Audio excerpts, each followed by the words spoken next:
Hello, hello, hello, hello, hello. It's a chilly one. It's nipply, nipply. Welcome back to a frigid mid to lower sack. And when I say mid to lower, it's literally that's where the temperatures are right now. Happy Monday night. This is Man Up Monday here. Our first Monday show in a while. It is Man Up Monday. That is the redoubtable one himself, Thomas Izzo. I am the highly questionable one himself, RJ Miliacci. Before we get into our bitching and moaning about the NFL, and there's plenty to bitch and moan about, because I know you were watching, quick shout out to the man behind me tonight right there, Mr. Bergeron, got his 1,000th career point tonight, the fourth Bruin in history to do it, and the Bruins right now are winning 5-3 on the road in their nemesis Tampa Bay, proving that 16-2 is no fluke, boys and girls. So he got an assist tonight, 1,000th point. Congratulations, Mr. Bergeron. I'm wearing the hat in your honor. Okay, and he joins a very select club. And shout out to you, sir, for a giant bowl of goodness, olives, jalapeno stuffed olives, black olives. It's what we Italians do. We got cigars and olives on a Monday, Monday night. Diet Dr. Pepper with cream soda, zero sugar. Now that's his call. I said, that's his right there. It's a beaut. That's the one that he hit that hasn't landed yet. Oh, that's right. Yeah. We're going not healthy, semi-healthy, sort of healthy. If Yoda shows up, it's out the window. But whatever. Well, I mean, these aren't very. We're already halfway there. Anyway, well, see you all in hell. It has been. You didn't see my horns? I'm already sure. there. I'll be there sooner. Yeah, we'll be there sooner rather than later. So, and by the way, as we stand, the Monday Night Brawl that down in Mexico, the Niners are 14-10. Arizona just scored in the second quarter, so there's a dawning in the brook to close out the week. It looks like. Why does the NFC West always get a showcase game? Well, the Niners the Niners are a contender. I get them. And they've got McCaffrey now with Debo, so they've got some must see TV there. But it's like I feel and like there's porn star Jimmy. The ladies got to keep the ladies happy. The last one that the Niners were in, I remember, was 11-10 with Denver. Well, that was Denver. And I was just like Denver. The Devils just call them. They shouldn't call them the Broncos. They should call them the Denver Board, whatever they call them. They are unbelievable, the Boars, because they just put your ass to sleep. And they lost, by the way. Hey, kudos to the Vegas Raiders. They won one. They didn't blow it. They won one. Well, they were, Russ was trying to cook, but no recipes. I don't think Russ can find the kitchen. You said something before. I don't think he knows where the kitchen is. The cookbook's gone. I think the cookbook is gone. There's no utensils. They either stole the cookbook or there's a lock on the kitchen door. Anyway, he can't get where he's going. So anyway, let's get into it. All right, the NFC East. Oh, we're going there first. Okay. So had a really great day. Dallas Cowboys, holy shit balls. Literally, that was a bum blasting. It's been a while since we've seen a good bum blasting in the NFL. Kirk Cousins had himself a day to forget. Man, they weren't putting the chains on him after this one. I want to know if they showed up. I honestly have. Look, kudos to the Cowboys. They came out, they were pissed off because they lost in Green Bay, and they responded, dare I say it, like a contender, a true contender would. They went into a place and they were coming off that big win in Buffalo. So Minnesota was riding high at 8-1, tied with Philly for the best record in the league, and had every reason. I mean, I don't know what Minnesota was thinking. Dallas has got a formidable defense, and by the way, that defense, whoo, fast, very fast. They are fast. Now, the question I kept hearing this morning, I don't know if you heard this, Tom, but I want to ask your opinion of this, because the thing is, Dalvin Cook, we both thought was going to run roughshod, was averaging almost 6 yards a carry. But they got behind so damn fast. I don't know if they didn't come out running, because from what I'm hearing, they came out trying to throw the ball first. I don't know why. Because with the Cowboys, what you want to do is run right at them to negate the speed. Mm-hmm. And for whatever reason, they decided to go up top to Mr. Air Jefferson there. Oh, look, I think he's the best receiver in football. I kind of get it. But if you know your defense has a glaring weakness and it ain't the secondary, why wouldn't you bludgeon them with Dalvin Cook first and make them put 8 in the box? I don't get it. But apparently that is what happened. They did not commit to the run right away, and they were doing it was sparingly. But they didn't really commit to it, from what I'm hearing. So they got behind early, and then it was all the floodgates open. It seemed like their first couple possessions, Jefferson caught a couple passes, Dalvin Cook, he ran okay. I mean, he was averaging. Yeah, what did you say? 6 yards a carry. 6 yards, almost 6. He was 8 for 45 in the first half, almost 6 yards a carry. But they were behind 23-3 at the half because their defense couldn't stop a nosebleed. I mean, Dallas did whatever they wanted. They did whatever they wanted. It didn't Tony matter. Pollard did whatever he wanted. My God. Yeah, I think I've come around on this. Pollard is Pollard's the number one back. He's a prime. He's the number one back in Dallas. Yeah. Now Ezekiel had a good day, had 2 rushing. He had a good day too. So you got the Thunder and Lightning thing, and you should still use it because they both got 2 touchdowns each. It's not a bad problem to have. Yeah, I mean, why wear one of them out? No, use them both. But Pollard, I think, is the 8A back here. I think he needs to be, and he's a dual threat, and he did it in the passing game as well. He had over 100 yards receiving. Yeah, he was and amazing. 2 scores receiving. 2 scores receiving. And then they had And then, Ezekiel what do you short have, yardage, 80 running? 80 rushing. I mean, they did, look, the Cowboys played as close to a perfect game as you can play on the road against a team with a record like that. Yeah. Now, here's the silver lining in this. And I looked this up this morning because I was trying to figure this out. Silver lining for who? For you and anybody else in that division. Let's be clear. This wasn't the Buffalo Bills. They did this too. This wasn't the New England Patriots. By the way, the top 2 defenses in the league right now are Dallas and New England. 1 and 2 right now, as of this morning. So it wasn't the Patriots. It wasn't Buffalo. It wasn't San Francisco. It was a team that right now is rated, their defense, Minnesota, 28th in the league. But that's after giving up a 40 burger, right? I'm talking about yards. They've been at the bottom for a while. Yeah. They've just been outscoring people. They haven't stopped anybody. Okay. Dallas came in, hit them in the mouth early, and got them into a one-dimensional game, which you and I talked about. You get that Dallas defense into a pass. That's the one thing that defense can do is rush the passer. And they got good covers. And by the way, the other thing the Cowboys did, they took Diggs and they manned him up on Jefferson one-on-one. He followed him around. He followed him around. He tailed the whole game. He tailed him, and he held him to like 4 or 5 catches. He was not a factor. He had 4 or 5 catches, but he was not a factor. Cousins also couldn't do anything. He was on his back half the night. Because once they realized they couldn't, or once the Cowboys got him by in 2 scores, Minnesota panicked, which they shouldn't have. I mean, here's the thing: Green Bay was down 14 points, right? And with like 4 minutes in the fourth quarter, and they kept running the ball. I mean, so why Minnesota panicked? I don't know. When they have a better running game than Green Bay does, I don't get it. Teams do that every friggin' weekend. They do. No, it happens. Teams get down by a score and start to think, "Oh God." Yeah, and they do it. No, it happens. And with the Giants switching to them, they're up 6-3. He threw a pick. The first pick, we disagree on this, and I get why he's saying it. But what I know is that there's about 3 defensive linemen in this league that can do what that kid did. Okay, and the other one, T.J. Watt, did it in the Pittsburgh game, ironically. And you seen the look on Burrow's face when it happened. Burrow thought he saw a ghost. So it was crazy. Let me clarify. That kid Hutchinson, I think it's Aiden Hutchinson from Michigan, fourth pick in the draft total. He made a great play. He made a great play for a defensive end. Yeah. Okay.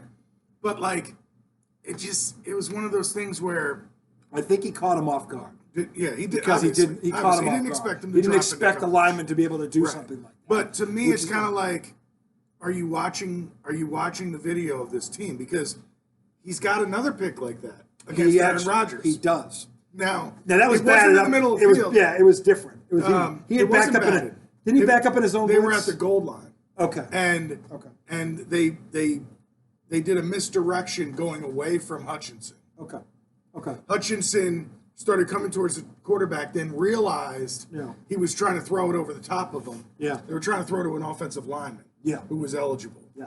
And Hutchinson backed up and picked off Rodgers in the end zone. So it's a second. So not the same thing, but this guy has the ability to drop. This kid's good. And it just pissed me off because the Giants went up 6-3, missed the extra point. Yeah, that was the other thing. Which is one of those things that just kind of pisses you off. It pisses you off. And it kind of goes, what are we doing here? Yeah, how are you missing extra points? And then but the defense gets the ball back. So now it's 6-3, they're driving. Wow. And then boom, he throws it to the D end. And then they couldn't stop the run. Mm-hmm.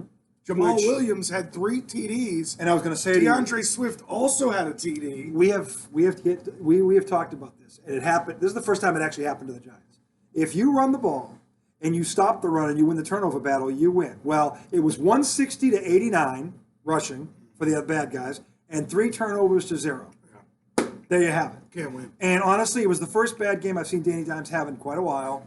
He still threw for 341, and he threw a touchdown pass. And when they were trying to make a run late, when they got 24-12, a receiver, he fumbled the ball when they were trying to drive on that. So that kind of killed any chance. I don't know who it was that fumbled. It was 24-12, and they were driving when it happened. It happened on like the 40-yard line. They were in Detroit territory, and that's when it happened. And I'm like, oh, that was the backbreaker. That was the nail in the coffin. Yeah. Because it was like, if you score there, and let's say there's 5, it's a 6 one-score game. Left, get the ball back. You're in a one-score game. At that point, they could not. They never proved that they could stop the run. So Detroit's offense is legit. They're in the top 10. Their offense is legit. They've done it to other teams. This is no fluke. But, they lit Miami up. They've lit up a lot of good teams. But to me, it's like you can pressure Goff. If you hit Goff a couple times, and you focus on those backs, I know Amon-Ra St. Brown is good. He's a stud. He's good. He's good. But like Jared Goff's throwing him the ball. Yeah. Who, to your point, has taken a team to the Super Bowl. He has. Although it was a really good defense that he had. He did. You know what I'm saying? But this offense, I think, is just as good. Their defense ain't as good. But the thing, I don't know if this offense is as good as the Rams. Look at their numbers. Yeah. Well, I guess I'm thinking of name recognition. They don't not yet, but they're going. They keep right now. They're 4 right now. Here's the thing, and I was talking about him about this day before we got on the air. I was looking at that, and at first it was the Lions, but then I looked at the Lions' record. They're now 4-6. They are 1 game out of the last playoff spot in the NFC. So they are not a doormat. No. They have won 3 in a row, counting yesterday. They are rolling right now. And I got news for you: in the open NFC, they may be there at the end. They're gonna have a shot. Yeah, and that's the problem and that coach, I have with that game. Yeah, the Giants need the coach. Campbell? Yeah, and you called that one too. That's another one Tommy called. Well, early in the year he called that that's one. That's because I watched Hard Knocks. Yeah, but you did it. Most people didn't. I didn't watch it. You didn't know the light? Oh, no, I'm all right.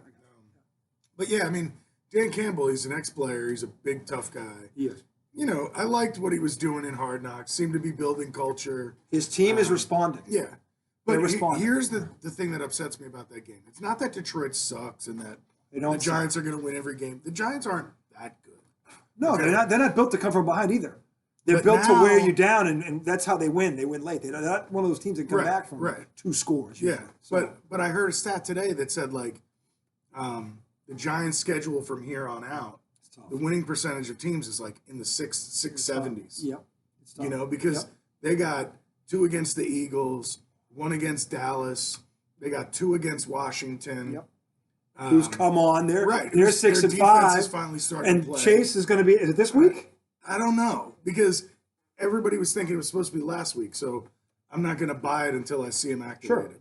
Yeah. But yeah, so it was just disappointing because it's like, hey, get this win. Yeah. Go to 8-2 and go to Dallas and roll the dice. Like, look, if you lose a few, you're still okay. But the thing is, I still look at their schedule and I still see them going 10-7 and getting in. They're going to win 10 games. They still should win. They still should win 3 more games. And I got news for you. Here's the other thing. And I know because we know the Giants are playing the Cowboys on Thanksgiving Day. Okay, here's the thing. Let's be honest. That was the worst game the Giants played yesterday all season. From beginning, that was the worst game they played all season. It really was. They were all from top tip to, they were pretty much bad the whole game. Yeah. Once they got that was it. But the Cowboys yesterday couldn't play any better than they did. That was their apex. The Cowboys can't play any better than that. And God knows Minnesota didn't do anything to stop them. Okay? So my thing is this. Don't be surprised if that is a Donnybrook on Thanksgiving Day, because the Giants also want to get back at them for losing by a touchdown up here. And again, the one thing you can do on Dallas, and Minnesota didn't, is run the ball, which the Giants are going to do. I hope they do. They have to. They better run it right. They're going to run it right at Micah Parsons. If you don't run at him, he's chasing it down. And they're going to run at them. And look, Danny Dimes has been doing this all season. Yesterday was the first day he did it, where he didn't take care of the ball. He takes care of the ball, and they run the ball down their throat, which they can do. Yeah, they can do it. And I'm telling you right now, this is going to be a Donnybrook on Thanksgiving Day. I'm looking forward to it, because honestly, if you think about it, there are 2 definitely good games on Thanksgiving Day. That one and the Patriots at the Vikings. That's good. We'll get into that one in a little bit. But who's Detroit playing? Are they playing Buffalo? There's 3 good games. Buffalo's going to Detroit, who's now suddenly won 3 in a row. There's 3. Man, I don't know that Buffalo can lose to Detroit. Right? In Detroit. They just played in Detroit. Yeah, but that wasn't Detroit. That was a Cleveland team with a third string. They're point. playing Detroit 2 weeks in a row. Well, that was a smart move. You know what's weird? They're coming home for a day and a half and then going back. I don't know why they just stay there. Probably an hour flight. Well, yeah, it is close. Isn't it? They just cross the lake there, so it's not that far. But I mean, the point is though, this is the first time, at least on paper, there are 3 good games on Thanksgiving. Yeah, There's always a stinker. Yeah. Or like a game you just look at and go like, yeah, that's a good game, and I don't even care about it. Mm-hmm. But these 3 are going to be good. Okay, I think they are, because the Lions are on a roll. The Cowboys are. And the thing about the Cowboys is when they start feeling themselves, that's when they fucking take you to the mountaintop. And they kick you out. As Dallas Cowboy fans should know too well. They should. So we'll get into that. I don't know. I hope you're right. I don't see it. Of course you don't. Just because I'm a pessimist. You got a sour taste in your sour taste. So even though I got him some all, he's still got a sour taste in his mouth. He should be happy as a pig in the shit. I mean, it's just hard for me to believe they're going to bounce back like that. I'd love to see it. Well, I'll tell you what, we're going to find out a lot. They lost now. him, and he was playing well. This is the Kenny Golladay game right here. This is the game Kenny Golladay has to show up. No way. No way. Week 12? He was the third option last week. It was Slayton and that kid. God. I mean, you know what Kenny Golladay reminds me of? Slayton, though, gotta be.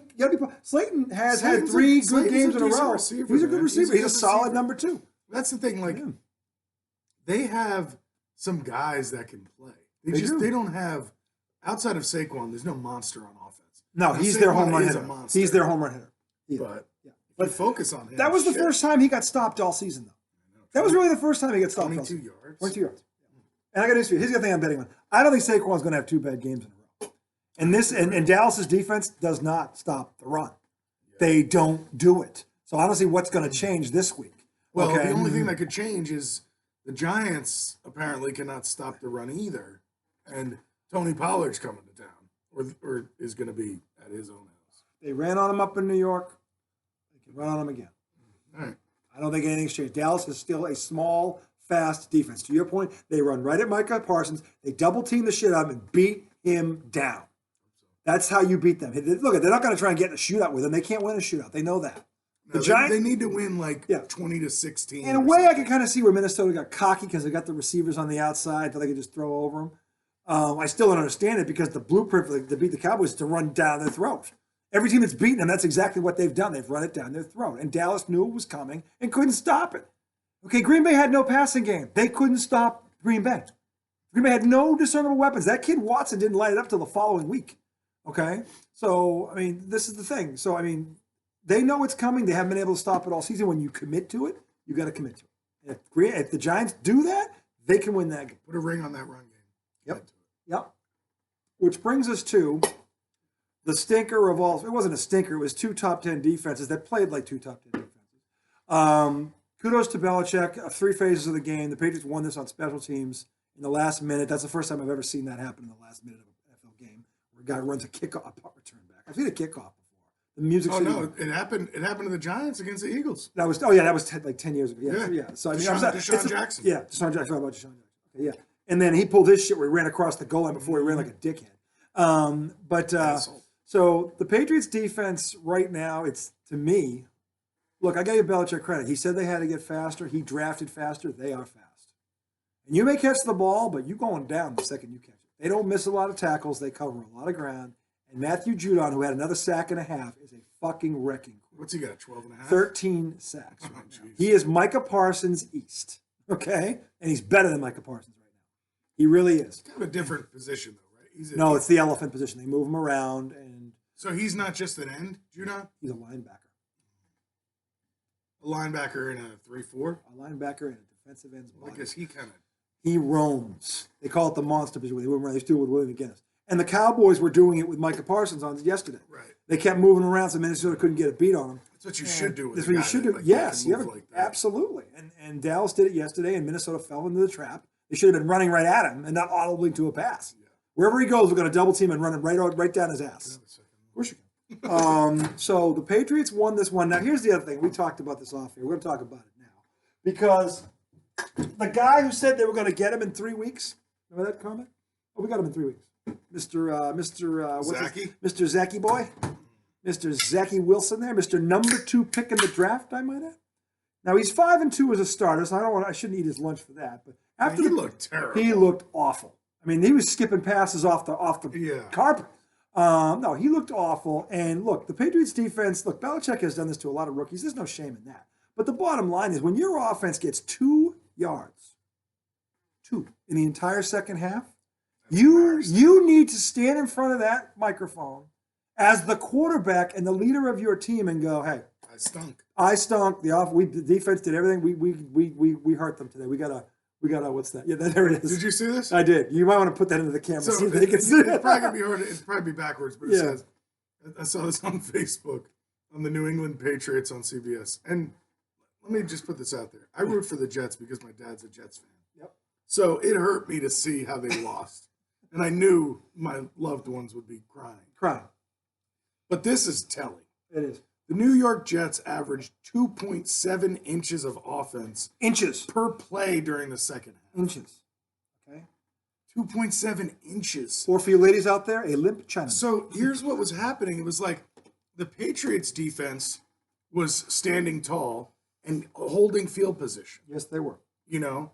And then the Jets defense was playing really well. They were. But they were bending a little bit. They allowed 3 field goals. No. What's his face? Folk missed 2. Which he doesn't normally do, but he was kicking into the wind. You know, but still, I mean, the Jets defense was playing really good. 6 sacks. 6 sacks. Oh. They were, you know, nothing was happening on offense. No, but when you have 2 elite defenses like that are on top. Remember now, this is the Jet defense that held Buffalo to 17 points. That ain't easy to do. No, okay? No, they're a good defense. The Jets are a legitimate top 10 defense. We said this. Look, and we said this last week. We said I thought neither team would. I said neither team's going to break 20. I didn't know that one of them would break 10. Yeah, okay, I know. But I figured it would be under 20 in the teens, and somebody was going to win late, which is what happened. Now it wasn't the way I thought. I thought it'd be a turnover. Turns out there wasn't a turnover in that game. It was a clean game. Given that's the other thing, you know, and this is where Zach Wilson, at least he didn't turn the ball over. Like he had 3 picks in the first game, so he didn't do that. Because what I heard people saying on the radio this morning was like they felt like he was overwhelmed. He was playing scared. Might have been. And dancing naked. Everything was just going so fast for him. Dancing naked. Coach Bill. Dancing naked. Like they were talking about, and this is, you know, Boomer and Gio I listen to. Yeah. Boomer's good. Boomer knows his shit. Well, I mean, you know, he's QB. He knows. Yeah, he knows his shit too. Yeah. But you know, they're saying when a guy's missing wide open receivers like in the flat, dude, skipping him off the turf, right? Like 5 yards in front of the guy. You know, you're tight. You're nervous. You don't want to make that bad play. You don't want to be the guy that loses the and game. Therefore, you're making bad plays. Mm-hmm. And then to stand up there at the end of the game and reporters say, do you feel like you let your defense down? Just, you know, out of respect for your defense, you got to be like, hell yeah. We got to be able to put up at least 15 points so that, you know what I'm saying? Like, here's the thing. And if he had here's what the Jets defense would have done had he said the right thing. Because the Jets defense know that the defense on that other side is every bit as good as they are. Sure. In fact, statistically, they're better. Okay? If he had just said there, look, I cost us today. I can't be skipping passes off the dirt when a guy's open. I never put us in position to do anything. When I made the right read, I made the wrong throw. Okay, I got to be better. If he'd fallen on the sword, which is what a good quarterback, because I told you, part of being a quarterback is being a leader. We get on Aaron Rodgers about this all season because he never takes blame for anything. He's Aaron Rodgers.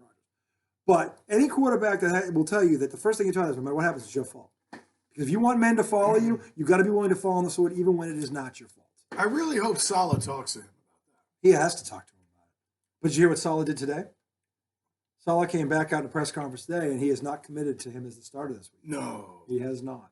He opened Pandora's box. Well, you know, a lot of people were saying, hey, why not in the fourth quarter? Why didn't you go to a backup? You tied at 3, you got nothing to lose. That's what I'm saying. And it's like, and the other point is, you know, if you go away from him, now you can't. No, you could go back to Zach Wilson next week. I mean, he's in his second year. He missed most of last year. This is technically his rookie year. But he missed half of last season. Basically, I mean, Belichick is not going to allow Zach Wilson to ever do anything.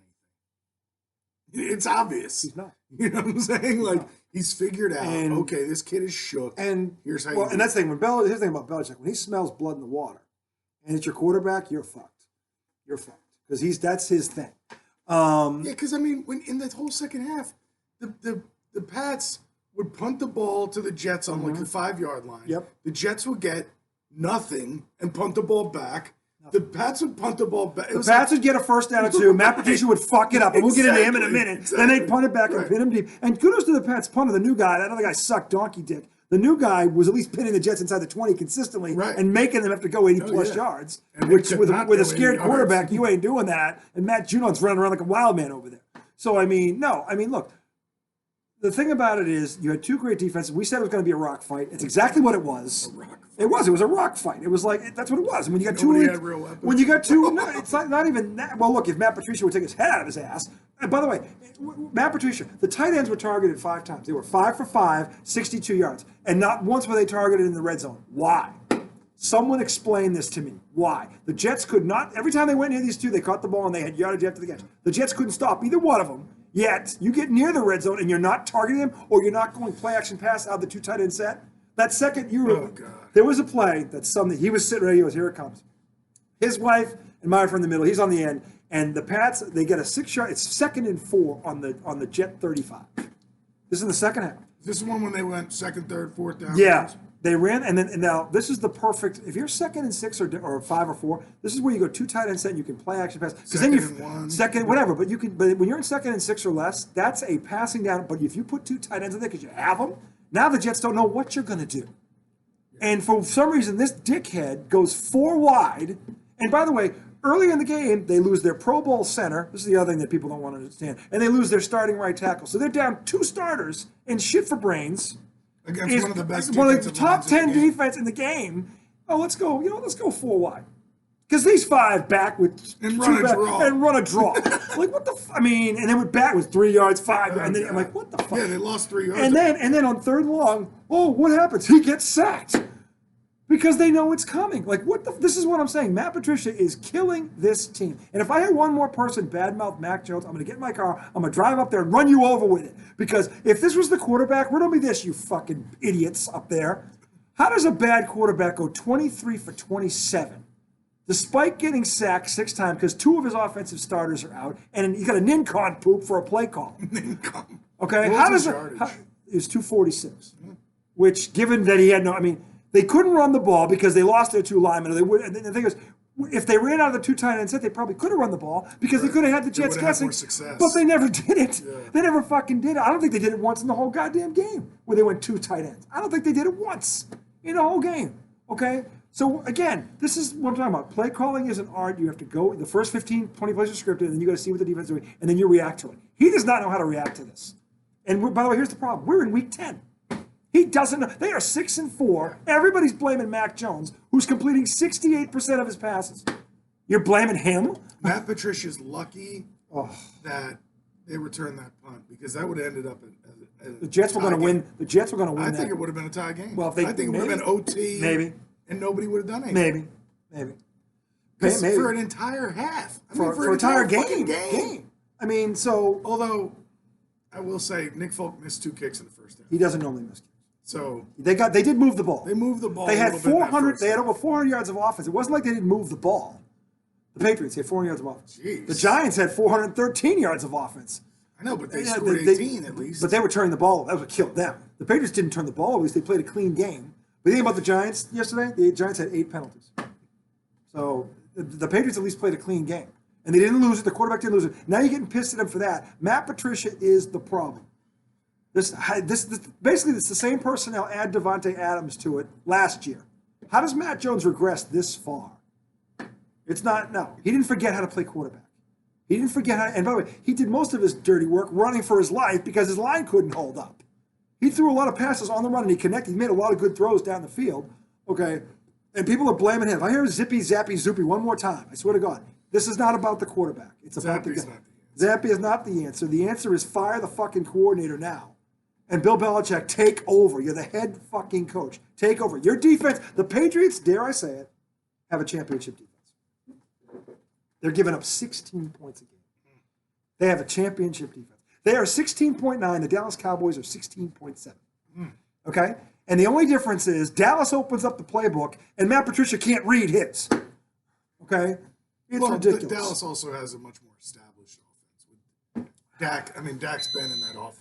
Patriots last year had a top 10 offense. I understand, but Dak basically the same cast. Been leading that offense for years. For 7 years. You know. 7 years. We're being honest. 7. But again, they got to use what they have. Sure. What good is all this talent if you don't know how to use it? And that's the job of the offensive coordinator. Yeah, he's messing that up. He's messing this up big time. They are 6 and 4 in spite of this asshole. And Belichick knows it. That's why he's not pointing a finger at the quarterback. Because when a guy completes 91% of his passes, and throws for like 250. You can't blame the fucking quarterback. He doesn't have a turnover. You can't blame the fucking quarterback. Okay, so which leads us to Thanksgiving. We got 3 games. Again, the Giants run the fucking ball at Micah Parsons. I don't care where he goes. If he goes to the bathroom, run a toss sweep to the bathroom. I don't care where he goes. Run it at him and wear him down. You wear him down, and you can get to the Cowboys. They've got to control the ball. They've got to control the ball, which they've been able to do. And listen, I honestly think that Sunday was the anomaly because they haven't done it for 9 games. Yeah. They really haven't. I'm not going to panic. And Detroit is surging right now. This isn't a bad team that did this to them. This is a team with a top 10 offense that did it to them. And they've done it to teams that have better defenses than the Giants. So I'm not going to sit here and say that, that was a bad loss. It was a game they could have won. I just don't like how they got ran all over. That I don't like that either. That's bad because they've actually held up pretty well against the run for the most part. That was a bad sign. But it wasn't. Again, the Giants' turf claimed another knee. They got to get rid of that shit, man. It's fucking unbelievable. Guys are getting hurt just fucking walking out of bounds. It's stupid shit. It's stupid crazy. Fucking shit is happening, and it's happening to all their key players. Yeah. It's not just these. It's not the special teams guys. It's fucking it's the guy who has his first 100-yard game. And it's been happening for years. I mean, there was a couple years ago, the Niners played 2 games in a row at MetLife. They played the Jets one week and the Giants next. Both in the same, really? And they lost like 4 guys. It's because of the turf. Because of the turf. And I don't know if the powers that be don't believe the play. Like the players are saying, like, turf is not good for our bodies. Hey, whatever you do, don't listen to the guys that are on it. Right. Like whatever you do, don't take their word for it. You have a billion-dollar franchise, multi-billion-dollar franchise. There are 2 teams paying for that stadium. There's no reason why they can't fucking replace it. Put grass on it. There's no reason why I can't do it. There's no reason why I can't do it. Get a fucking retractable roof for crying out loud. There's no reason why I can't do that. Who the fuck wants to play? Like, I saw somebody before the game, I think it was like a Giants beat reporter, post on Twitter, 20-mile, 30-mile-an-hour winds here at MetLife. I wonder how Detroit, a dome team's going to handle that. Run. They're going to run all over your ass. Detroit has 2 good running backs, and they will use them. Okay, and they will. They're a good team. We both think they should be better than the record. You don't believe us? You go look at Detroit's schedule. Mm-hmm. There's only one game they really got blasted. It was in Foxborough against the Patriots. That's right. When I was making fun of you because you were saying they shut down the league's best offense. And they're still a top offense. They've proven it. And they're in the playoff picture right now. They're 1 game back. They are not a fluke. He's the one who called it. They're going to be better this year. I looked at him like, what? It's still a fucking lie. You didn't watch. And again, he was talking about the coach, who, to his credit, has galvanized the locker room. He's building a culture just like your boy Dayball's doing in New York. Mm-hmm. Similar story. Mm-hmm. They just have more talent on offense right now. Yeah. They do. That's the difference.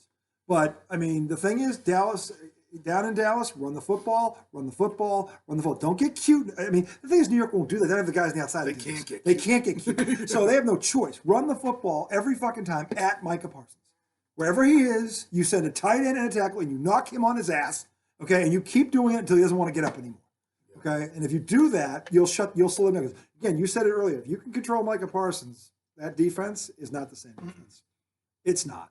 And I know I've seen Dak do this. If Dak gets in a 1-score game and he feels like he has to make a play, I know what his track record is. He can turn the ball over. He's fully capable. Yesterday he was 22 of 25, but they were running first. Dallas ran first and set him up, and they were so far behind. Minnesota fucking didn't know what to do. Okay. But see, right now the Giants are in the midst of a run, kind of like the Jets are against the Pats. Like the Giants have beat the Cowboys. How many games? I don't know how long. It's been a while. Has it? Yeah. Huh. Yeah. And if maybe they're like 1-9 over the last 10. I don't. Well, there's one thing they got going from the Jets stuff. Their quarterback can run. Your quarterback could run for 100 yards if he can. Yeah, but you better be careful running with Micah Parsons out You there. can, but the thing is, if they give him a pocket, he can step up in the pocket, he can run. And the thing is, he did that very good. He's done that very good really all season. I think that's when he's at his best. Yeah, because then you know what to do with it. You're afraid to pass rush because if he breaks containment, he's a problem. Yeah. And I think he needs to use that when the opportunity presents itself. Yeah. Don't be scared to run because that changes how the defense plays. If I'll tell you what, when quarterbacks should run is when they can move the chains. Move the chains and slide. Slide. Don't take the hit like fucking Dak did the other day. Don't take the hit. Dak was diving around. Yeah, Dak forgot he was injured this year, apparently. Yeah. Like, he's been injury prone. Like, Dak, you need to slide. Okay, but the thing is, and then, look, Buffalo is going to be, I'll tell you, this Buffalo Detroit game, don't sleep on it. You think that's going to be a game? Yes, I do. Detroit's won 3 in a row, and they are on fire. And by the way, they have confidence. They have a running game, which Buffalo also has trouble against the run, and they can throw it. I'm telling you right now, and look at they've put up 30 points on defenses, really, as good as Buffalo's. So they can do it, and it's in Detroit. And they put up 35 on Philly. They did. Now Philly ran away, and then it was 38-35 was the final score, wasn't it? Yeah. They hung with them. Well, but they were down like 20 or something, and they came back. I know, but sometimes it's a little inflated just because the other team starts playing prevent. When you lose by 3 points, I know. It's not inflated. When you lose by 12 or 13, you get a couple of late garbage gimme ones. That I get. When it's a 1-score game and no, that's not inflated. You're capable.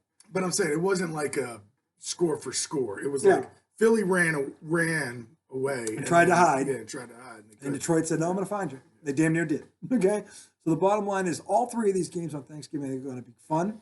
And they've all got implications. To your point, there's always like 2 teams playing that are 3-8. Like, this sucks. No, it's true, and Detroit's usually one of them. So it's like, all right. But these 3 games are going to be a lot of fun. Now, here's the question: how do the Patriots go into Minnesota? This is the other problem. Minnesota ain't going to play that bad 2 games in a row. There's no fucking way. I mean, but it's against another great defense. Really good defense. It is. The Patriots have a great defense. Again, I said this last week, I'll say again, the linchpin here is Matt Patricia.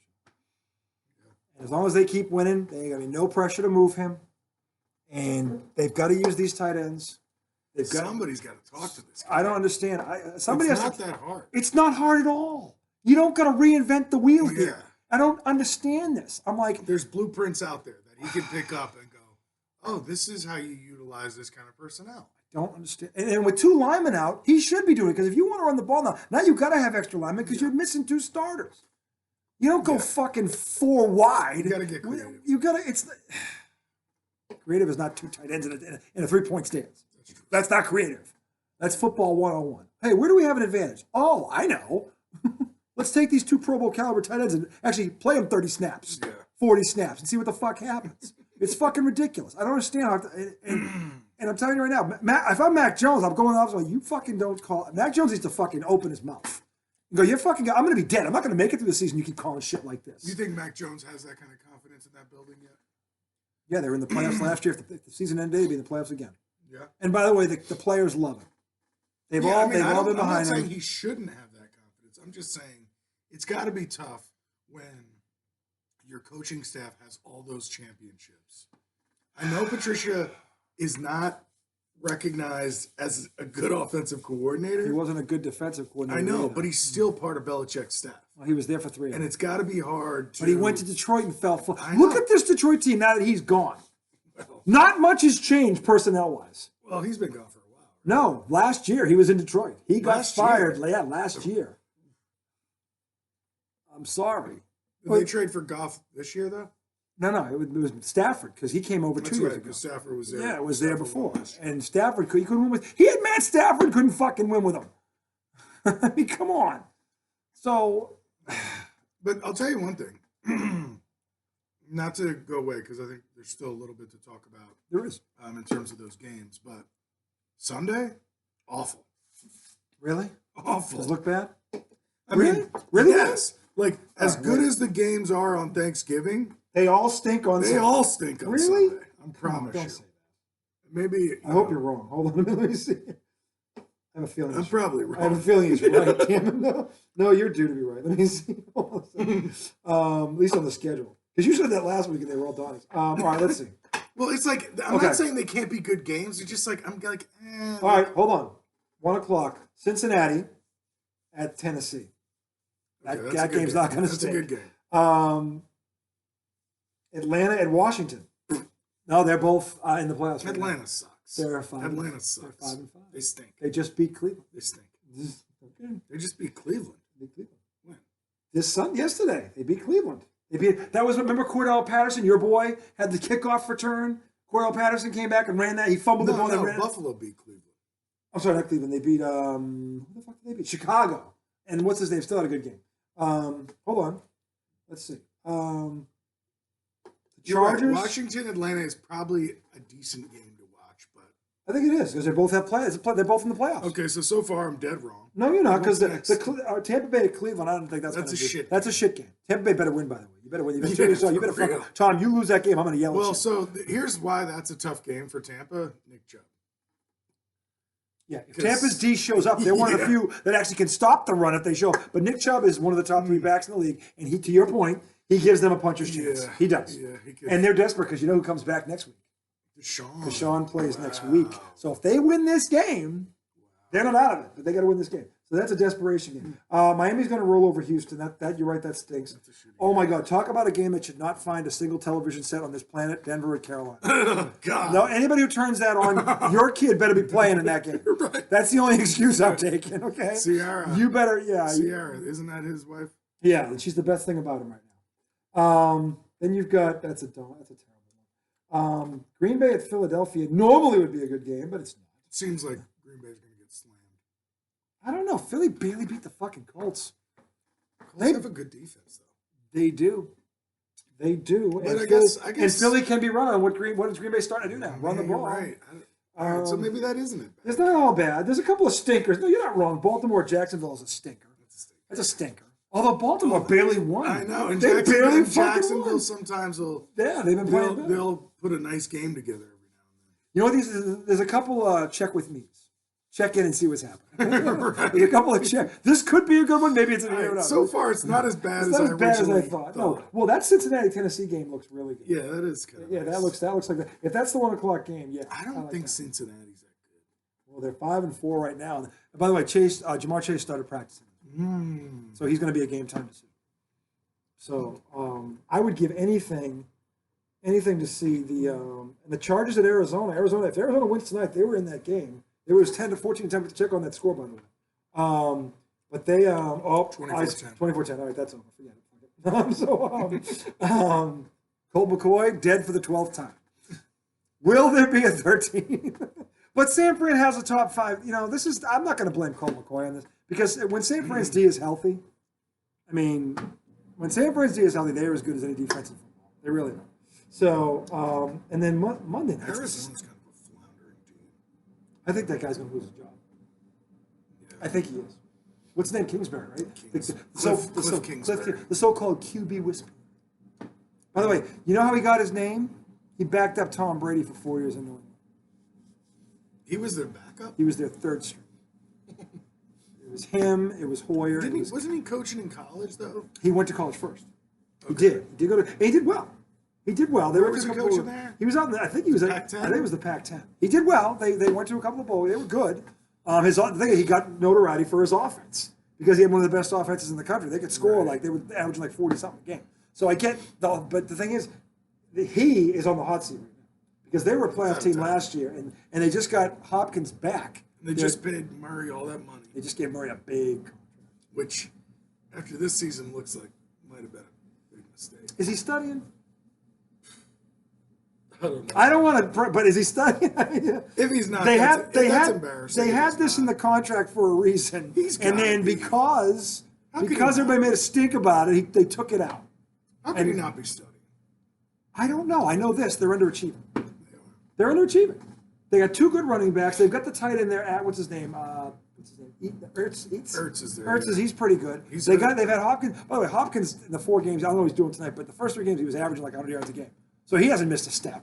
Wasn't So, DeAndre He was. suspended? He was. I think he was. For the Was he? first Was he suspended? 6 games? He missed the first 6, but was he suspended or was he hurt? Was he suspended? I think he was suspended for PEDs. Really? God, let me make sure of that. You might want to. Yeah. We don't want to falsely I'm just randomly accuse. saying that. We don't want to falsely accuse anyone of PEDs. Okay, but, Let's see. we don't want to do that. No. We're all for PEDs. Let's be honest here. There are some things that have enhanced our performance here, Tom. Yeah, So let's I'm be totally honest. for PEDs. I'm all for PEDs. Whatever gets you going. But especially in football where they can't take a piss without their pills. I mean, some of them. So I understand that's what was it PEDs? Whoa. Let's see.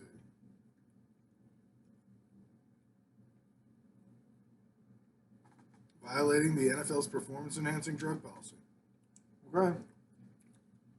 Did they say what it was? Probably not. Traces of a banned substance. So, yeah, they can't tell you what it What is. is Osterine? Or Osterin. Never heard of it. When he arrived at training camp, Hopkins told reporters that 0.134 trace elements of Osterin were detected in his positive test. The NFL's threshold, he contended, is 0.100. So it's not that he couldn't have it, but he took too much? Well, Is that what that means? either way, it's a trace amount. Okay. In Hopkins' opinion, the rule should be changed for such a small amount of a banned substance, which he claims he doesn't know how he came to ingest it. It's one of those things that could be in one of your pieces of food. or something, Osterin, you no don't know. way. Osterin is the trademark name for a selective androgen receptor modulator What? that is not approved for human use or consumption in the U.S. or in any other country. Osterin is prohibited at all times under the S1 anabolic agent category of the WADA prohibited list. The drug has similar properties to anabolic agents, but without the side effects associated with anabolic steroids. Sounds like it could be useful for a football player. So in other words, if you're on the moon, you can take it. Right. Okay. If you're playing, if you came on the moon on Sunday night, you can. No one's going to care. So it says the No one's going substance to check. is used on a trial basis to treat osteoporosis and some forms of cancer. I hope he doesn't have cancer. No, he took it. You get cancer at He age. probably took it. He probably did. And these guys should be able to take stuff like that. My God. See, here's the thing about these The banned beating substances. that they take, All right. jeez. What I want to know is this, because I didn't learn anything from that, other than I knew nothing about it. Other than I need to be a chemist to understand it. I mean, what I want to know is when they have these banned, what do these things help you with? Is it recovery? Does it make you stronger, faster, and overall endurance? What is the benefit to this where you can't take it or you have an unfair advantage over an opponent? Break that yeah. down for me. I'd like to know that. Because if you can justify that, okay, I might be on board with it, but we never hear that. Well, I mean, they say The steroid one is easy. They say it's in the anabolic agent category, and typically that's steroids. anabolic steroids help you grow mass. You know, Yes. they help you grow muscle Yes. at a better rate. Yes. than And an a alarming normal rate. person. Yeah. Yes. So I don't know. All right, but he's back now anyway, Yeah. and he looks great. He hasn't been the problem. No, that's sorry. I'm glad you kind of. I was curious to what it was. Little lesson on a suspension. Yes. So anyway, so there are 4 or 5 pretty good games, and there's a couple of check with me's. On Sunday.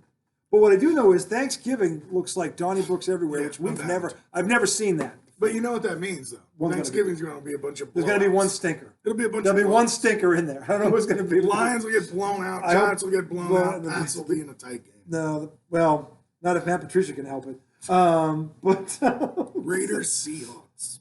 see, the Seahawks are going to win. The Seahawks are good though. Raiders stink. The Raiders just won. Rams, Chiefs is a bad game. Talk about a disappointment. The Rams. How would you like to be a fan of the LA Rams? How do you go? By the way, they're saying this is the worst start for a defending champion in NFL history, and that's awful. And then now they lost Cooper Kupp for the season too. That didn't help. He's It one of just the, happened. a week, 2 weeks ago. Yeah. Yeah, no, but they weren't winning when they had him. No. They weren't winning when they had him. So I mean, They are 3-7. it's a toss up between. I'd say between them and the Raiders for the biggest, and Denver. Denver's in there, right? Let's call a spade a spade. Denver was one quarterback away. They had a running game. They just didn't have the quarterback. Denver's major disappointment. Denver's made. So I guess the question would be, as of right now, who would be if you had to pick out of those 3? Right, the Packers are another one. Packers are in They're in there too. Who would be? Let me ask you this. What do you think on this? Who do you think of those 4? Right, the Rams, the Raiders, the Broncos, and the Packers, who all had high expectations, mind you. I think most people had those 4 teams in the playoff race at least. Nobody was picking them to be picking first in the draft. Let's put it that way. Who would you say at this point? Again, there's still 7 games to go. Sure. Who would you say at this point is the biggest disappointment of those 4? All right, so I'm throwing out the Rams because they won the Super Bowl. They won the Super Bowl. So it's kind of like you get a pass almost, in my opinion.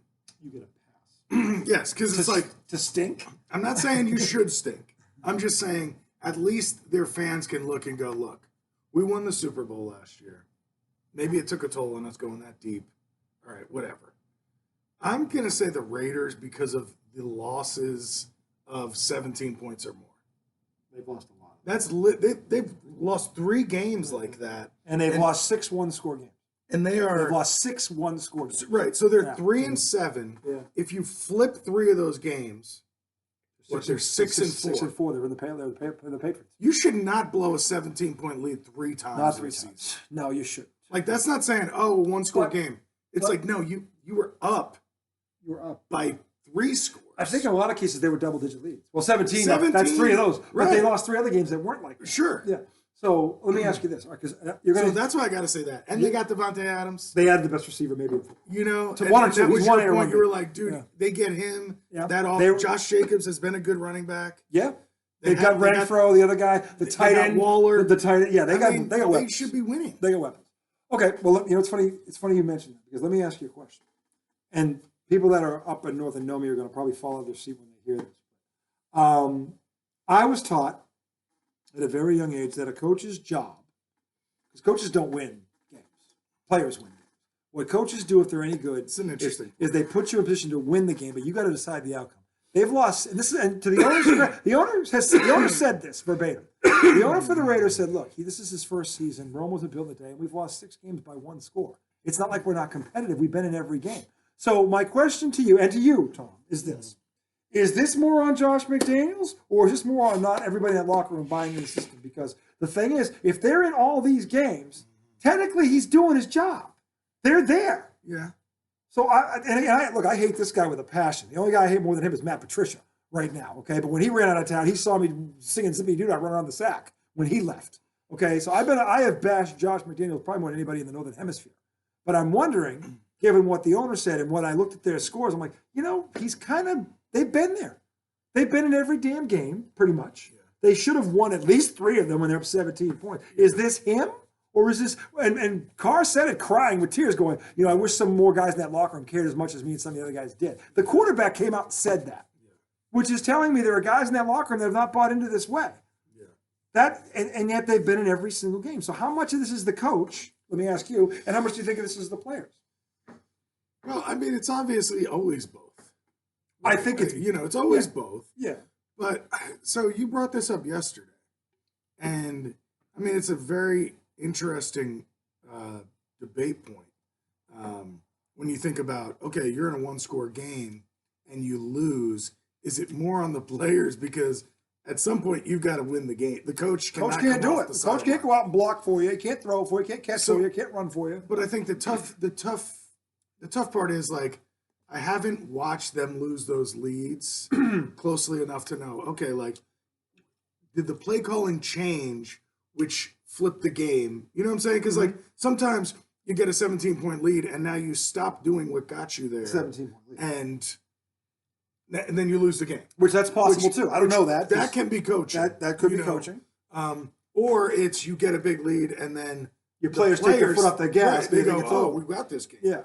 So it's tough to say. I would lean coaching, because I think there's got to be situational shit happening that they're dropping the ball on in close games. This is where I agree with you, because the Patriots are all about situational football. That's the system he's been in. Mm-hmm. So if anybody knows what situation, it's him, okay? Because that's all the Patriots did. The Patriots coach situational football. That's their bread and butter, is what to do at a certain point in the game. And they do this all week long, and I've heard too many players talk about it, so I know it's true up there. He was there for over a decade, okay? So he has success. He's got 3 Super Bowl rings in that. So he knows what it is, and he knows the impact it can have on a team. So you feel like he's got to be preaching that? Well, he may be preaching it, but are they buying it? Yeah. This is what I don't know. Yeah. I can't believe that, again, I don't know this, and I'm not a fan of him, but right now I wish we had him, because he's not worse than the idiot we got now. Oh, I know that right now. He's not worse than that clown. Okay, last year. He's a really good offensive coordinator. No, he was, and the Patriots were in the playoffs, and they had a top 10 offense last year with a rookie quarterback. But he also used the tight ends. Hunter Henry had 9 touchdowns last year. He's got 1 right now. Okay, so I mean, the thing is, I don't know. I think it's both. I think it's both. I just don't know which is it more on this side. I will say this though: that press conference by David Carr last week was telling. Because for a quarterback to come out and say, "Look, I'm upset because there are too many guys in there busting their ass, but there's just not enough guys that give a damn as much as I do, and I wish there was," and it pisses me off as a player. And by the way, he's the quarterback. He needs to be the one that says that, because he is the leader in that locker room. And it started. One of the things that made the Patriots great was they had the owner, they had the coach, and they had the quarterback. They had the guy in the locker room who could implement the coach what he wanted. And Tom Brady was the first guy that you could better get in line, because he was going to hold you accountable if you didn't. And I think Carr right now, to their credit, they came out and won in a tough place because Denver's still a tough place to win at San Francisco. No doubt. Okay, so they came out and they won a game and they came from behind and won that game. Usually they blow the damn thing. Yeah. Okay, so maybe that's a first Maybe that's step. what they need to do. Get behind. Maybe, yeah, they just don't get a lead. Don't play from behind. Yeah. See if we got a kick. Because they have the weapons to come back. Yeah. If there's a team that can do that, they're one of those teams that has enough firepower. If they're down 2 scores, they can get back in the game. All right, so now let me ask you then.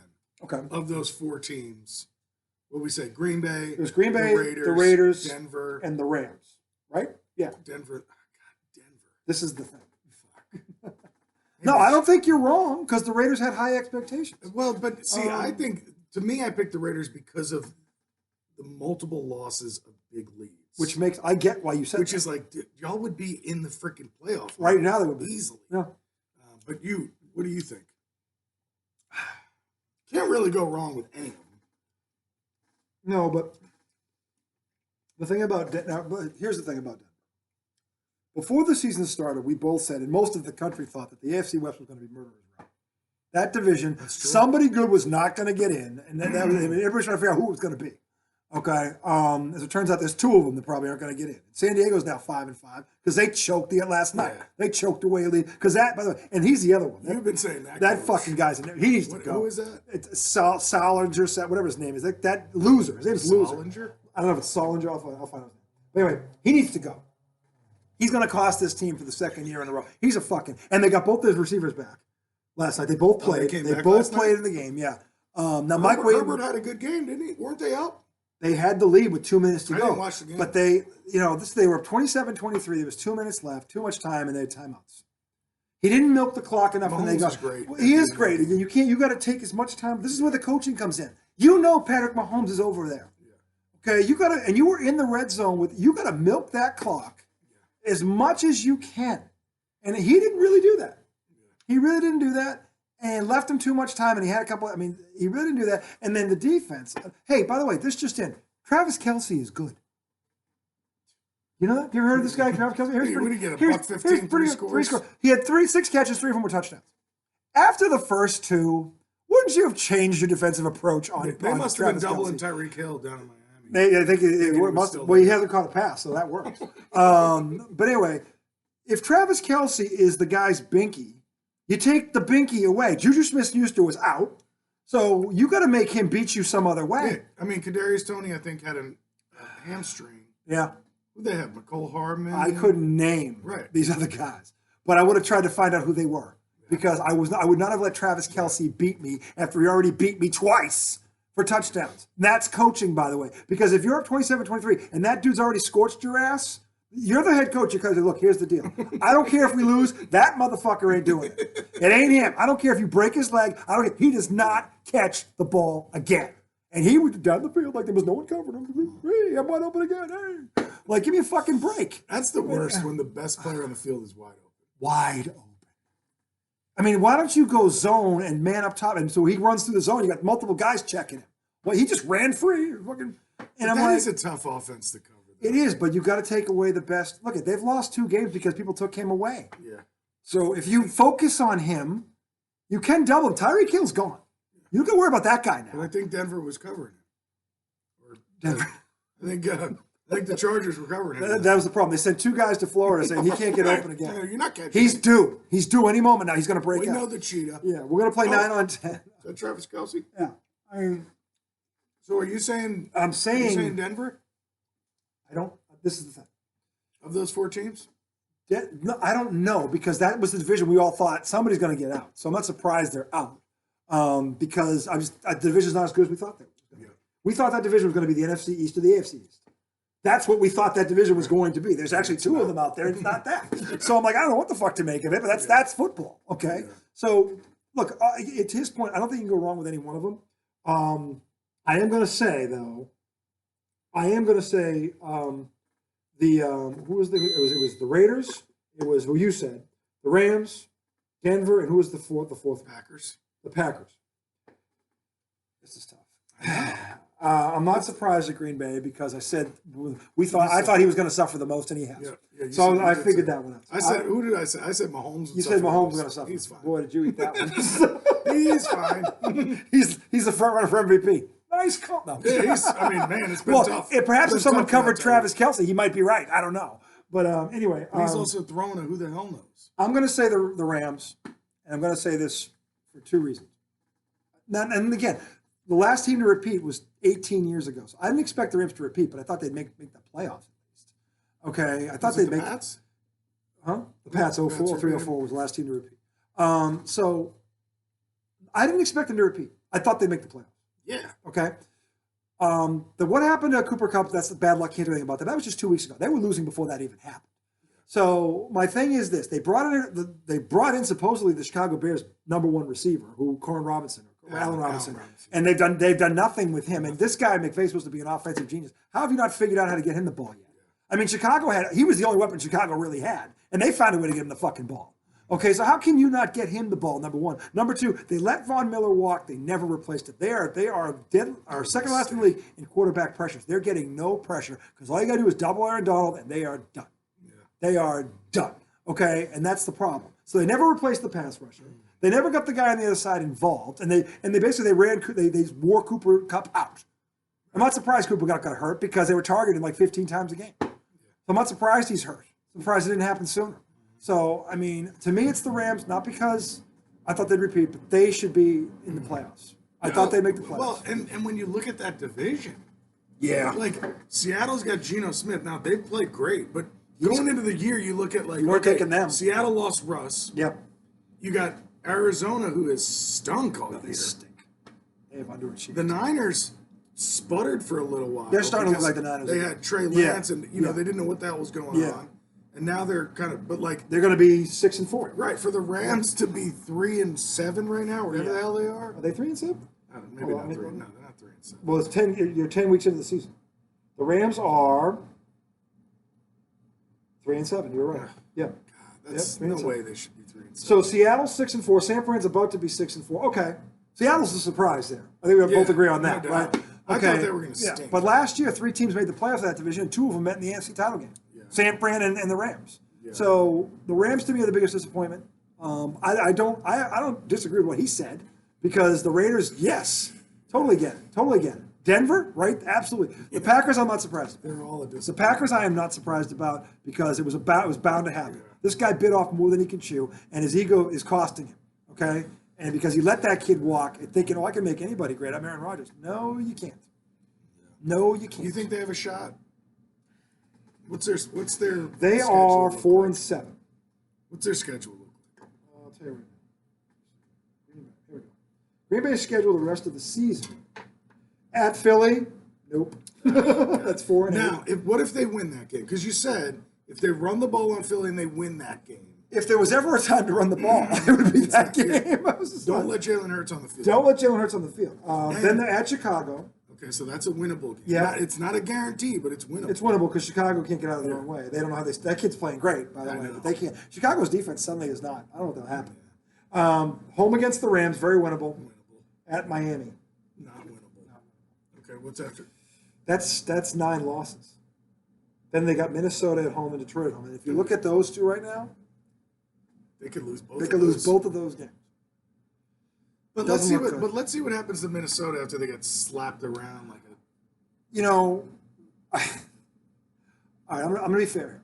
Kirk Cousins, up until yesterday, was having a hell of a season. Okay, he was, and I've been on him. I tried to tell you the Vikings were pretty good. No, and they are pretty good. They're better than pretty good. They're better than you said they were. But the bottom line is, every time they get into a game like this, because look, let's be honest here. They didn't win that Buffalo game. Buffalo lost it. The guy, Josh Allen, 3 turnovers, a fumble. If he just holds on to the ball, they lose that fucking game. If he hasn't fumbled the snap, they win that fucking game. And still, it took that ridiculous catch on 4th and 18 to extend the drive to get it to overtime, and then Josh threw a pick in the end zone. Like every team, listen, Buffalo lost that game. Let's be honest. Okay, sure, yeah, they did. So, but it's still, if they lose a game, they're 7-3. Yeah. They're still really good. Yeah. I mean, so he has been, for the most part, to your credit, to your point, he's been solid. But I always thought he was a decent quarterback. I just don't think he's the guy that will hold them back. Yeah. And I don't see anything. Now, look, the worst thing that could happen to the Patriots is they got blasted on national TV and got embarrassed. So they're not going to need any motivation to come out and play against the Patriots Thursday night. They just got embarrassed. They got their tails kicked. Now it's about pride. Okay, it's like by the way, you're on Thanksgiving night against a team that is the number 2 defense in football coming in here. What are you going to do? And they got weapons. Minnesota has weapons. Ain't their problem in life. It's not. Yeah. My hope is that Belichick, because I'll tell you what, Belichick usually feasts on a guy like this, is that he will fuck with Cousins. Oh yeah, he feasts on a guy.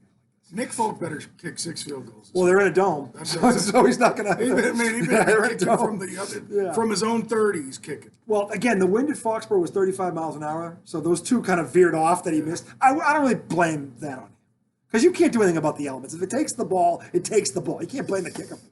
He can't control it. And by the way, the stadium, the part that he was kicking was the open end of the stadium where the lighthouse is. That's the worst place to be kicking. The stadium open. I hate when they do that because you're fucked one way or another. Like yeah. Well, they always try and get the ball in the fourth quarter, so the opponent's kicking into that, which I get why they're doing that. Yeah. So it gives you that home court advantage, if you will, that thing. And Belichick knows how to play it. So I don't really blame him for that because normally he makes those kicks. Yeah. So I'm not, and they're in a dome. That's not going to happen again. No. But the Pats are going to have to put up some points because you can't keep leaning on this defense. No. As good as they've been. At some point, a team's going to get to them, and this is an offense that can get. This is an offense that can throw and pass. So yes, they can run and pass. You can make them one-dimensional, and they can still do something. They can still do something. So the offense is going to. You know what's funny? The Pats have only scored more than 24 points once this year. Once, and they're 6-4. Was that a game they lost? What game was it? Was it the Detroit game?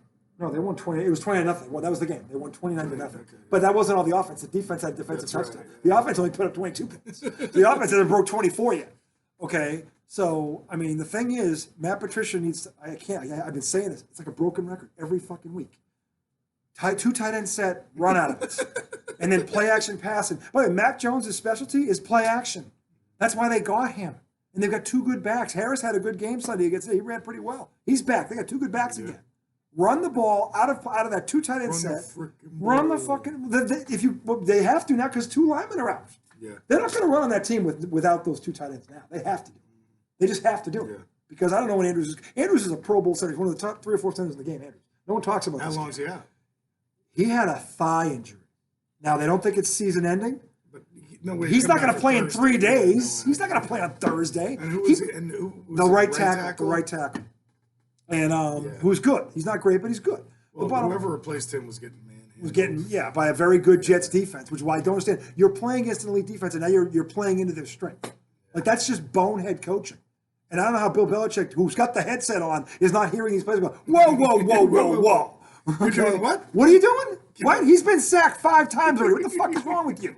Like, where is Bill Belichick in this? We're gonna do a 7-step drop. We got 1 route. We're going to take 2 of our best pass catchers off the field, and I think that'll be a lot of fun. We're going to do tricks. Let's roll the dice. Mac, how you feeling today? You need another beating? It's like, so, I mean, these 3 games are going to be a lot of fun. I think they will be. So look, the best case scenario is they all live up to their hype, which, could, by the way, there's a very good chance that could happen because Detroit's won 3 in a row, and Buffalo, they're kind of on the... Buffalo's a little shaky. The Giants got something to prove because they lost one. They dropped one home they should have won. And the Patriots... The Minnesota just got their tails kicked on it. So spanky. And the Patriots have question marks on offense. So this is a check game. For Minnesota, back-to-back 1 and 2. 1 and 2 defenses. But the Patriots are better against the run than the Cowboys. So the Cowboys, they are. They really are by a lot, actually. That's bad news for the Vikings. The Pats can't score. I mean, at least they haven't shown it. Yeah. And everybody's like, well, they don't got a lot of weapons. I'm like, actually, they do, but the idiot calling the plays. Here's the funny part. Before the season started, the question mark on the Patriots was, who's calling the plays? Exactly. Every fucking expert said this. Right. And now suddenly they have no weapons. No, actually, what you guys said has come to fruition. The dickhead who's calling the plays is exactly as bad as you thought he was. And they're still 6-4 because they have an elite defense, and the quarterback is at least not turning the ball over, and they can run it. And I think Darcy's call out is still... Brian Hoyer? It should be Hoyer. Anybody at this point. Anybody better. Why not? Anybody but Matt Patricia at this point. I mean, Hoyer can't be the quarterback. But he can't be. Could he be any worse than this clown? Right.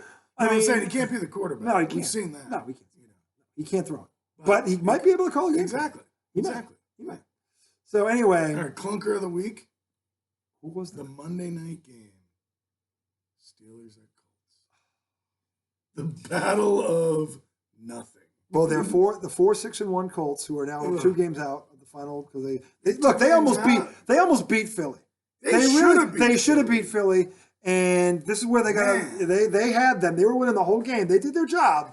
They were, and again, that team, Philly's regarded by Philly's better than them by a lot, and they were in that game. So kudos to Jeff Saturday, who has done. I'll tell you what, for a guy who just came out of the analyst booth, he's better than looking like Jeff Sunday, looking like Mr. Sunday. So, and we know Pittsburgh is done.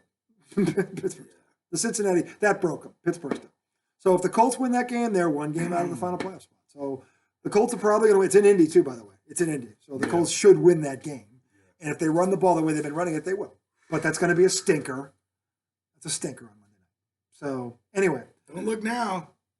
But your boy, who? Taylor Heineke, got the Commanders at 6-5. The kid's a winner.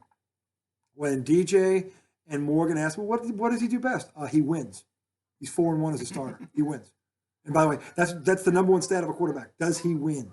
And by the way, do his players respond to him? Let me ask you a question, Morgan and DJ, because I know you're not watching, but you will eventually. Would you rather have Taylor Heineke or number 2 pick Zach Wilson right now? That's easy. Yeah, it is easy, isn't it? Well, I mean, imagine if the Jets had Taylor Heineke. Oh my God, they'd be undefeated. They'd be undefeated. They would have won last week. They would have won last week. They'd be undefeated. And sure, he probably would have thrown a couple picks, but he would have thrown at least 3 touchdowns. I don't think he would have. I think that the thing is that he gets that gunslinger shit going. They've played a tough schedule too. Look at the division he's in. I know, but he'll do that shit where he runs in a circle and then just slings it. You know what I'm saying? Like, where's it going? I can't. That's what I'm saying. He does somebody caught it. Turns left, turns right. He goes, oh shit! And then somebody comes down with it. Hey, they are 6-5. I know. They are playing well. They're going to get Chase Young back. The defense has started. The defense they've got that defense starting to play. They shut down Philly pretty well. They should have won that game too. Oh, they did win that game. But the Minnesota one is the one that I can't get out of my head. They had them. Oh God. They had them beat. Yeah. That was the one. They'd be 7-4. That game was over. They'd be 7-4 right now. That game was over. I mean, but look they're in it. The games are in front of them to win. They got a top flight defense. They have 2 receivers on the outside. They got 2 running backs, I think, actually. They've got the pieces to make a run. I tell you what, you know what's funny? There is a chance that they get all 4 teams in. In this format, there's a chance that you can get all 4 in this format. The 3 division winners and 3 wild cards. There's a chance. There's a realistic chance. What are the standings right now? It is Philly 9-1. Dallas and New York are both 7-3, and Washington is 6-5. Okay, but who are the other second? There are no other good secondary teams in the other. Seattle and San Francisco are both 6-4. Okay, so that's the other one. Ones that that's the other one. That's the other one. Gotcha. The NFC North, Detroit's 4-6. They're in second place. They're the second best team in that division. Right. Now they're not out of it. Yeah, no, they're not out of it. But right now, as things stand, it's really the Redskins and either Seattle and San Fran, whoever comes out of that as things stand. But I think the NFC East is going to change because there's a lot of division games coming. They're going to beat each other up. Yeah. They really are. Not everybody's going to have these great records. Somebody's going to fall off. And maybe they don't. Because I think they're all pretty evenly met. Dallas, Philly has the best offense. I could see the Giants taking a step back in the next few weeks. Well, this is the time they got to. Look, I'm not going to. If they lose in Dallas, that's not going to kill them. They got to win the ones after that. Dallas is the one game I don't think they're going to win because it's in Dallas. But do I think they can give them a run for their money? Yeah, they can. And if Dallas has 1 turnover late in that game, they keep it close and make Dak think. Make Dak shake his little booty, little cowboy boots, which the Giants can do if they just run the ball. So I like your positivity. Oh man, they're 7-3. So they play the Cowboys. Then the Giants play the Commanders. That's a big game. That's a big game. Yeah. I'm telling you, Donnie Brooks so they go Cowboys, Commanders. And then who? Who? Eagles. My God. Yeah. Who also can be run on. The one team I don't think can run, Washington's got a good run defense. That one would scare me more than the Cowboys. True. The Eagles and the Cowboys have shown they can't really stop the run if you commit to it. So the Redskins have been pretty good against the run. They go Cowboys, Commanders, Eagles, Commanders. And then I think it's back to the Eagles. Really? They haven't played the Eagles yet. No, they haven't. No, but there's nobody else in there? Let's see. They got to have somebody outside the division left. There's 7. Oh, the Vikings. Yeah, but I think the Vikings are frauds. I do. I think they're frauds. If Cowboys, Commanders, if Matt Patricia, Eagles, Commanders, if Matt Vikings. Patricia, look at the damn Redskins or the Commanders should have beat them. And I got news for you: Then they got the Colts. who are playing better, they are. I guess they must end with the Eagles. Maybe they do. Week 18. Are they playing the Eagles in Philly to end the season or at where's in the Philly. All right, so the first one's in New York. Mm-hmm. Okay, well they got to win that one. So they do have a pretty tough schedule. If they win the home games, Pat's Bills final game of the season. yeah, Pat's got the Bills twice too coming up. That's going to be crazy. But again, look, if Matt Patricia wasn't calling the plays, I'd predict a Pats win Thursday night. If he was not calling the plays, I guarantee you the Pats will go in there and win Thursday night. Because Minnesota can be had. They're fragile, and I know Belichick can scheme up something to fuck up Cousins. I know he can. I know he can. So, but I don't know if they can score enough points because I don't know what Dickhead's going to do. Actually, I do know what he's going to do, which is what he's not supposed to do. Okay? 4 wide. 4 wide. We're missing 2 linemen now. Fuck it. Running back, get the hell out of here. We're going to run a draw on 3rd and 8. I think we're going to catch him off guard. Keep an extra lineman in? No. No. That'd be too much fun. No. We're not going to power run. Yeah. He's like saying that danger's my middle name. This is the greatest show on tough, son. Oh my God. Do you remember Marshall Faulk? You know what? If we're being honest, Tom, this is my fault. You know why? Because I was literally buying Josh McDaniels' plane out of his ticket out of Foxborough. And you better be careful what you wish for because you know what karma's a bitch. But nobody could have ever imagined. Well, no one thought Matt Patricia would ever have a fucking clipboard. But the other stupid and Joe Judge was the other option. I was about to say. The other option was Judge. And again, Sean, God love Sean. Sean was the one guy who picked the one guy that would have made sense. And of course, but not making sense because you got a special teams coordinator and a defensive coordinator who were bad at those vying things. for the offensive coordinator. And they were bad at the things they were doing. Right. Here's the thing. They both went and sucked. If you are good at other things, I could see, well, they're good at all this. Maybe they'll try it. But if you suck at everything else you do, well, that's not like, well, we should try this. We gotta eventually something's gonna stick to the wall. And that's not how Bill Belichick thinks. But I know, but here's the thing. And Belichick I do agree in this sense. If you're a good coach, you should be able to coach no matter what side of the ball. You should. Problem is, neither one of them is a good coach. Neither one of them is a good coach. He'd be right if we were talking about 2 good coaches here. We're not talking about 2 good coaches here. We're talking about 2 coaches who fell flat on their fucking face when they became head coaches, and when they were position coaches, they stunk then too. But the head coaches were pretty good to cover up for them. And now, I sound like a broken record. I think my toes are about to fall off. Yeah, we're going to end this segment. We're going to end the night because that's not the cigar anymore, boys and girls. That's that. Anyway, you guys enjoy your Thanksgiving. Oh, yeah. Happy Thanksgiving. Happy Thanksgiving, my friend. If I don't see you. Left shake? Oh, the right shake on the left. Well, you gotta watch the finger. Watch the finger. Oh, that's why I did the left shake. You're right. Just anyway, he mashed on a potato. Fellow man mashed himself. Oh, yesterday we did a potato for football bar Sunday, which was glorious. For football Sunday. Look at that bad boy. So I was the chef. Yes. And Chef Izzo. I added some sweet potato medallions. They were succulent. That mandolin just the mandolin. chopped Don't off mess with the mandolin. Let's be honest, people. A mandolin is not to be trifled with. There are things in life you don't try. A mandolin is got to be one of the most dangerous. It is tools easily in the one, and they give you that. But the thing they give you for a safety doesn't work. No. So you got to live on the edge. I got these skinny potatoes. I couldn't get the guard into them. It was terrible. It was terrible, and the blood was. Oh man. And the tip of my finger with part of my fingernail was sitting on the cutting board. It went somewhere. Disgusting. It went somewhere in the soup. No, we saw it. We were sitting there. That's right. You pulled it out. It's disgusting. But the potato bar was succulent. The potato bar was succulent. Oh my god! If you haven't done it yet, ladies, potato bar, highly recommend. 10 pounds of mashed potatoes, 2 pounds of bacon, chopped up, crushed up. That was the problem. We ran out of bacon too fast. That was the one thing we 2 pounds. Yeah, we can't let the women do that again. The men have to do that shit because they'll buy 5 pounds of bacon. If we'd eaten 3 pounds of bacon on top of all that, we're already there. You're right. What's the point at that point? What does it matter? The white towel's being. The white towel's already all over the place. What the fuck are you talking about? The lime pit is already. If you only get, it's like if you only get 2 pounds of bacon. One call I make. Do you remember that in Carlito's Way? I do. He's like, I'm telling you, the lime pit's already done. And by the way, from here, one button I push. He said something to me yesterday that reminded me of my father, and I almost lost my shit. I'm sitting there trying to stack these fucking sweet potatoes. He's like, look at you.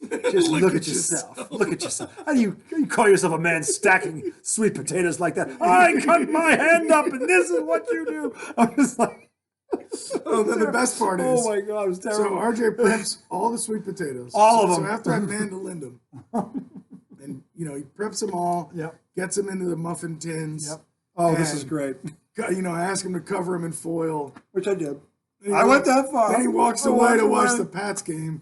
25 minutes later, because I'm making the regular mashed potatoes. 25 minutes later, I go, what the hell? Why are the sweet potatoes still on the counter? Not in the oven. He goes, you didn't tell me to put them in the oven. Well, he didn't. Number one, and number two, I don't know if the oven was hot enough yet. It was. it? I didn't know. I didn't think it was yet. And the sweet potatoes. Because doesn't the oven make when you set it to a temperature? Doesn't it hit a beep when it usually makes? beeps. Yeah, I didn't hear a beep. Well, you were in Patriot land. I was, but I thought when I looked, I'm like, that No was. way in hell you heard a beep.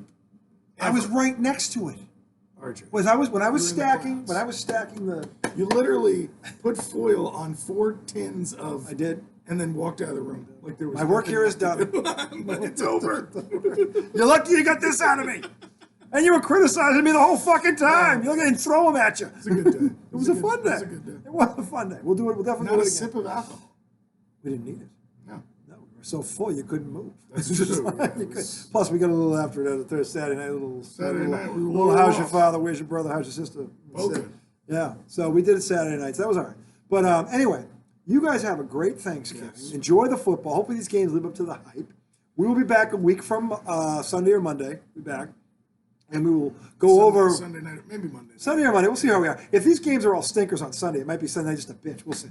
But anyway, that is the redoubtable one, Tom Izzo. I am the highly questionable one. You guys have a great Turkey Day. Enjoy the football. We will see you on the other side. Until then, my friends, remember, tight. Fucking As a tight as a drum. fucking drum. Tight. Tight. Stay.